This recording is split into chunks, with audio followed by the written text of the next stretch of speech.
आज हम बनाएंगे बहुत ही ज़्यादा टेस्टी और साथ में हेल्दी ग्रीन पपाया सैलड। इसके लिए हमें लगेगा आधा कच्चा पपीता, 1 गाजर, 2 टमाटर और आधा अमरूद।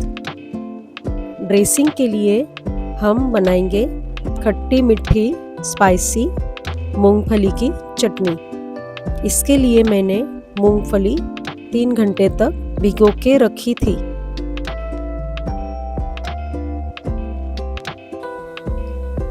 सबसे पहले पपीते का छिलका निकाल लेना है। उसके बाद जूलियन पिलर की मदद से पपीता और गाजर को हम लंबे लंबे और पतले स्लाइस में काट लेंगे।